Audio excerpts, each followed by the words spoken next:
Assalamualaikum warahmatullahi wabarakatuh. Alhamdulillah, kita lanjut untuk pembahasan berikutnya. Ada klien nomor 7960 ya Mbak Wira, ulangi. Klien nomor 7960. Di sini ada terawangan sebuah benda, wujudnya adalah cemeti ali. Perlu Mbak Wira ingatkan dulu sebelum melakukan terawangan, yaitu yang pertama, Mbak Wira tidak tahu cemeti ali ini belinya di mana, harganya berapa, ataupun praktisi atau dalang yang meritualkan siapa. Jadi apapun nanti hasil terawangannya itu adalah murni hasil pembacaan dari foto yang dikirimkan, tanpa ada unsur ingin menjatuhkan atau menjelek-jelekkan siapapun. Kenapa? Karena toh Mbak Hira juga tidak tahu ini praktisi ataupun dalang yang membuat siapa. Itu yang pertama. Yang kedua, apapun hasil terawangannya tidak ada unsur ingin menjatuhkan atau menjelekkan karena persaingan dagang. Alasannya yaitu karena Mbak Wira tidak menjual cemeti ali. Ya, Mbak Wira ulangi, Mbak Wira tidak menjual cemeti ali. Jadi apapun hasil terawangannya benar-benar murni hasil foto benda yang dikirim tanpa ada unsur ingin bersaing secara bisnis. Ini perlu diketahui bersama agar apapun nanti hasil terawangannya benar-benar bisa diterima dengan lapang dada. Kita kembali. Hasil terawangan Mbak Wira ya itu adalah menurut Mbak Wira. Jadi apabila ada praktisi yang memiliki pandangan berbeda, maka boleh-boleh saja. Semua akan Mbak Wira kembalikan kepada pemilik benda, mau dipercaya yang mana. Ya, jadi kok jangankan benda yang sifatnya gaib ya, sebuah penyakit aja beda dokter bisa beda pandangan loh. Menurut dokter A penyakitnya ini, menurut dokter B penyakitnya ini, menurut dokter C beda lagi penyakitnya bisa ini, kayak gitu loh ya. Jadi mau yang mana yang dianggap ya silahkan, kembali ke diri Anda sendiri ya. Loh Mbah, lalu kalau sebagai orang yang awam harus percaya yang mana Mbah? Jawabannya adalah langsung diuji saja, langsung dicoba saja. Kalau kata Mbak Wira adalah A gitu ya, maka langsung dicoba aja, dirasakan. Toh bendanya kan ada di Anda sendiri. Bener nggak apa yang disampaikan oleh Mbak Wira? Kalau katanya praktisi lain jawabannya B, bener nggak B ini? Dirasakan sendiri aja. Ya, toh bendanya langsung ada di Anda, dicoba gitu loh ya. Kalau ini isinya adalah dewa-dewa, ini fungsinya untuk kerejekian, untuk ini, coba langsung tes. Gitu loh ya. Itu akan memudahkan Anda sebagai pemilik ya. Jadi itu selalu Mbak Wira sarankan ya kepada siapapun yang bingung atau bimbang, karena namanya benda-benda yang sifatnya supranatural itu semakin banyak kita tanyakan kepada praktisi, semakin beragam jawabannya juga akan semakin membuat kita bingung. Ya, semakin banyak ditanyakan kepada praktisi yang berbeda-beda, maka akan semakin banyak pula jawabannya, semakin bingung. Jadi biar nggak bingung gimana, langsung dicoba, dirasakan sendiri mana yang paling cocok gitu. Itu pesan dari Mbak Wira untuk Anda ya, seluruh pemilik benda bertuah. Kita kembali untuk pengecekan ya cemeti ali ini. Mbak Wira menggunakan 3 metode ya. Metode yang pertama yaitu vibrasi energi.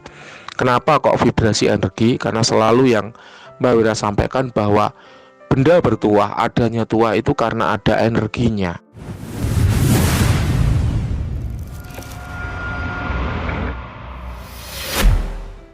Ya, setidaknya 90% benda bertuah adanya tuah karena ada energinya. Ada nggak benda bertuah yang nggak ada energinya, nggak ada khodamnya, kemudian dia bisa menghasilkan tuah? Jawabannya ada. Ya, Mbak Wira pernah tahu ada sebuah benda gitu kan, semacam kain yang ditulisi, dirajah begitu, kemudian dipegang oleh seseorang, itu membuat dia menjadi kebal tembak peluru tajam.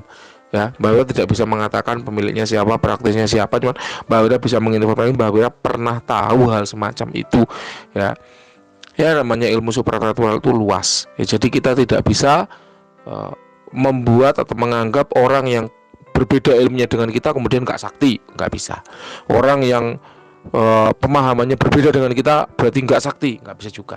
Orang yang praktek ya supranatural yang berbeda dengan kita berarti supranaturalnya ecek-ecek juga nggak bisa. Ingat, supranatural itu sangat luas sekali. Jadi kita bukanlah yang terbaik ya, kita bukan yang terbaik. Ada orang-orang yang tidak sama dengan kita tapi juga memiliki kualitas yang lebih baik dari kita, itu juga ada. Jadi ingat, tidak bisa kita merasa menang sendiri gitu ya. Nah, yang pertama adalah energi. Jadi adanya tuah itu dari energi. Nah, energi sendiri ada 3 macam. Yang pertama yaitu energi alam semesta. Benda-benda seperti ini biasanya kemudian dikenal dengan sebutan mustika. mustika kalbu buntet, mustika merah delima, mustika kelapa misalnya. Adanya mustika ini karena memang alam yang membuatnya, alam yang mengisikan energi alam ya ke dalam benda itu. Jadi memang benar-benar tanpa campur tangan manusia sama sekali. Nah, jelas kalau cemeti ali bukan energi alam ya. Kenapa? Karena dia benda buatan manusia. Jelas diritual oleh seorang praktisi supranatural. Yang kedua yaitu ada energi manusia. Energi manusia yaitu energi dari manusia, praktisi yang meritualkan dengan tata cara tertentu, dengan ilmu-ilmu khusus ya, dengan mantra-mantra kuno, kemudian dia masukkan energi dia ke dalam suatu benda.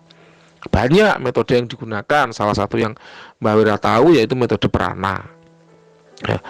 Nah ini kemungkinan ya, sangat memungkinkan ya, benda-benda seperti ini itu memiliki kandungan energi manusia. Yang ketiga itu energi khodam. Nah, jadi adanya jin pendamping, adanya jin yang telah ditundukkan sehingga menjadi khodam ya, yang menghuni suatu benda bertuah, sehingga benda itu dari yang sebelumnya benda biasa, setelah diritual ada jinnya, ada jin pendampingnya, ada khodamnya, kemudian menjadi bertuah. Itu juga ada. Jadi energi itu ada 3 macam dan seorang praktisi harus bisa membedakan mana energi alam, mana energi manusia, mana energi dari khodam atau jin pendamping. Nah, untuk cemeti ali ya dari klien nomor 7960 ini bukan energi alam. Kemudian Mbak Wira juga tidak menemukan adanya energi khodam di sini. Jadi ini energinya adalah energi manusia. Nah, untuk lebih merecek begitu ya, mengecek ulang, meyakinkan, maka Mbak Wira menggunakan metode yang berikutnya, namanya metode visualisasi. Apa itu? Yaitu suatu metode yang digunakan untuk mencari tanda-tanda visual atau tanda-tanda kehadiran khodam atau tanda-tanda manifestasi apapun yang bisa dilihat atau ditangkap melalui indera penglihatan. Nah, di sini biasanya Mbak Wira gunakan untuk ya mengecek apakah energi itu energi manusia atau energi khodam. Nah, ternyata Mbak Wira tidak mendapatkan penampakan ataupun manifestasi apapun. Hal itu kemudian menyimpulkan bahwa memang energi yang ada pada benda ini adalah energi manusia atau yang biasa disebut dengan tulpa. Ya, tulpa adalah energi yang didesain atau diniatkan sedemikian rupa sehingga dia memberikan tuah tertentu kayak gitu. Ya, ini tulpa. Jadi Mbak Wira tidak menemukan keberadaan khodam.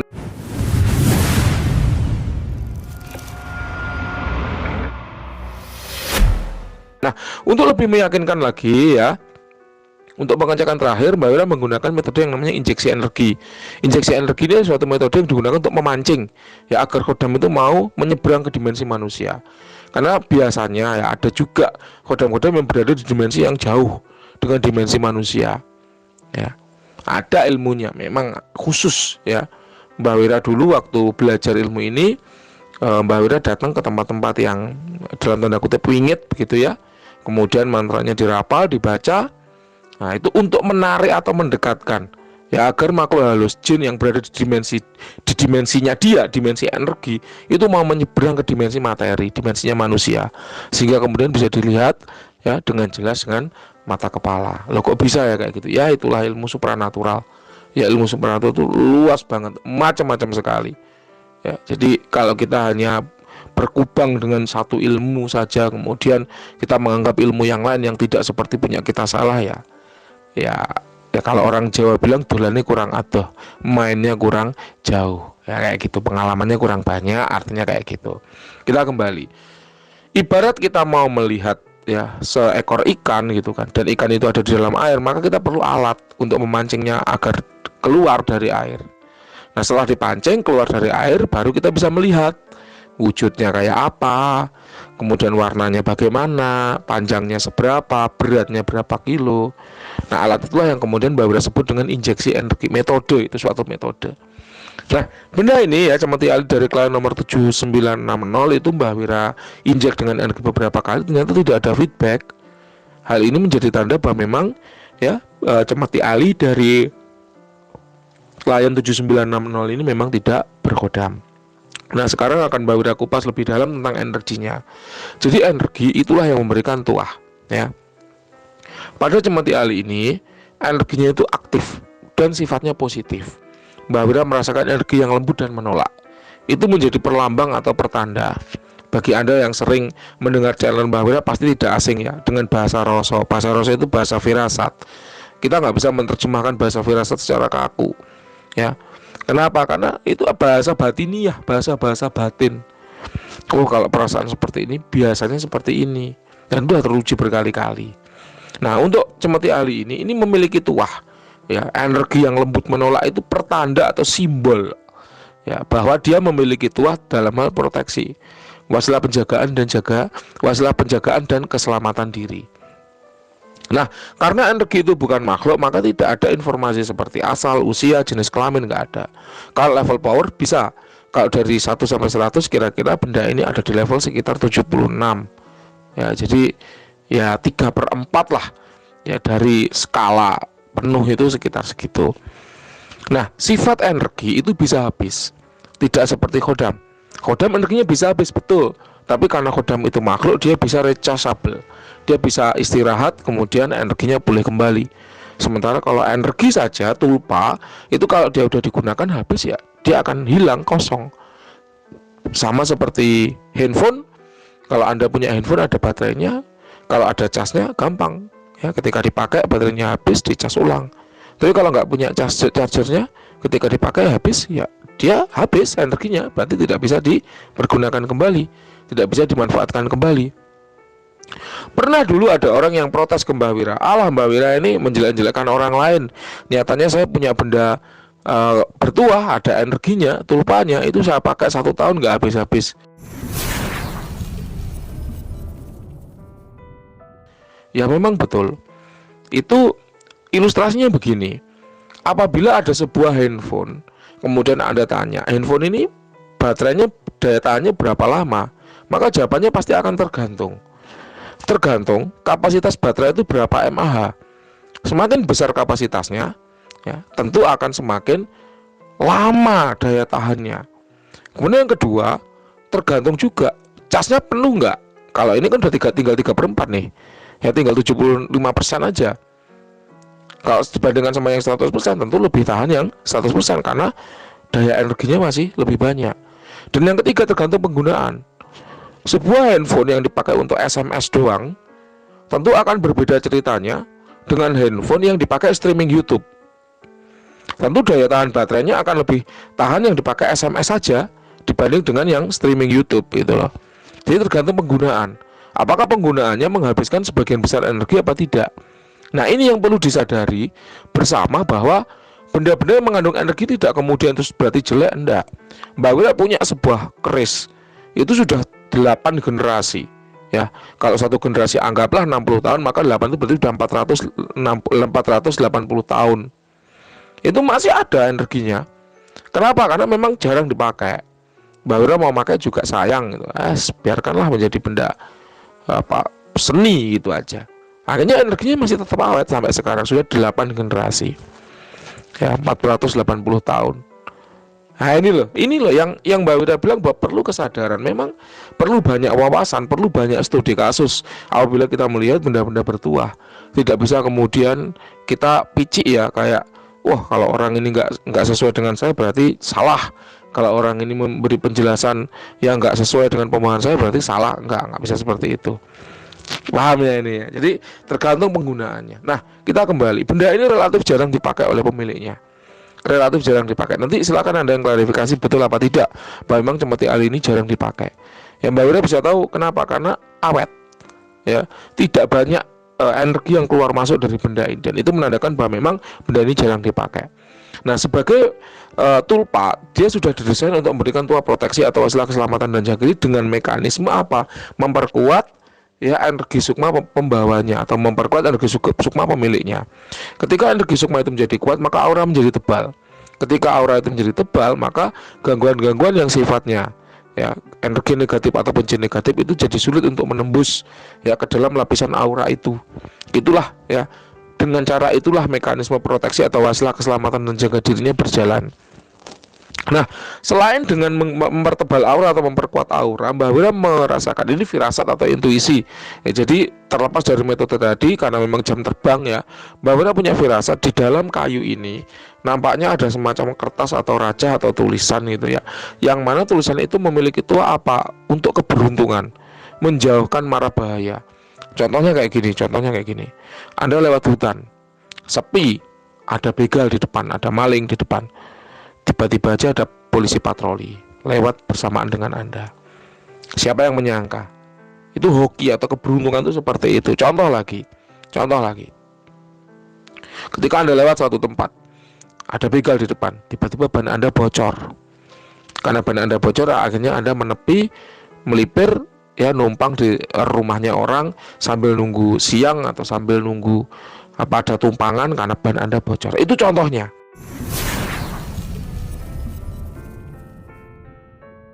Jadi hal-hal semacam itu tuh sering terjadi ya di dalam dunia sehari.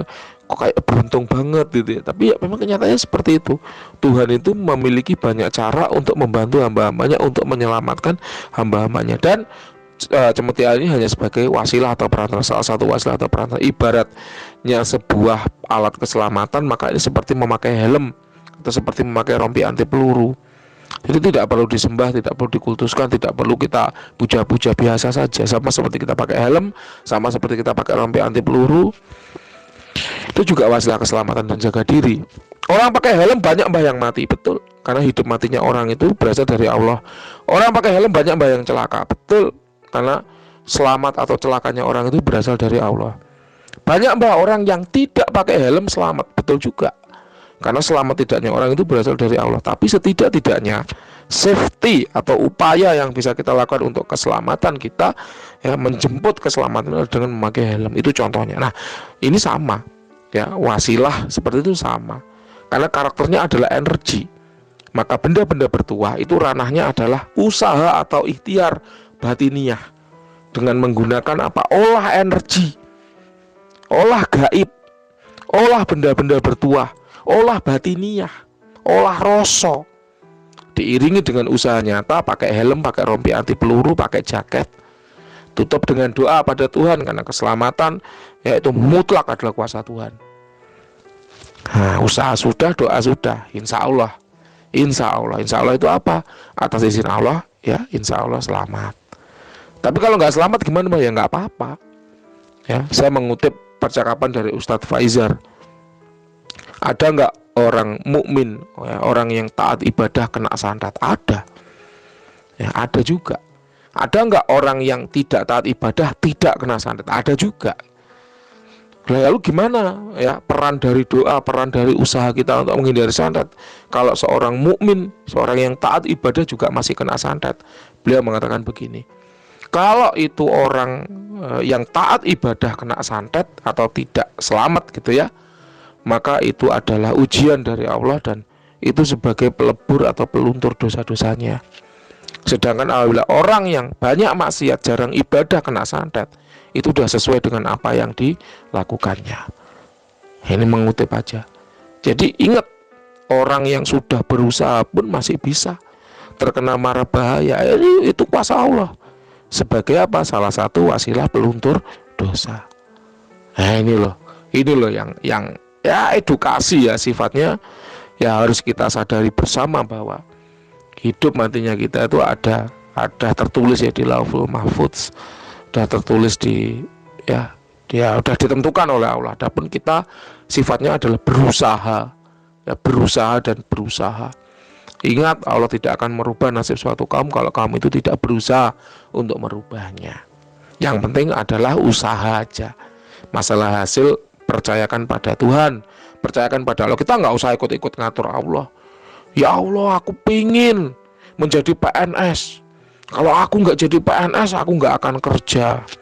Nah, itu kan namanya ngatur Gusti Allah, ngatur Tuhan. Ya Allah, kalau memang Kau nyata, bantu aku, bantu keuanganku. Aku pingin segera lunas hutang-hutang. Itu namanya ngatur Tuhan. Tuhan kok diancam, Tuhan kok diatur-atur. Nah, inilah yang perlu kesadaran diri, kesadaran batiniah, ya, bahwa ya, usaha yang penting kita itu usaha dan usaha aja.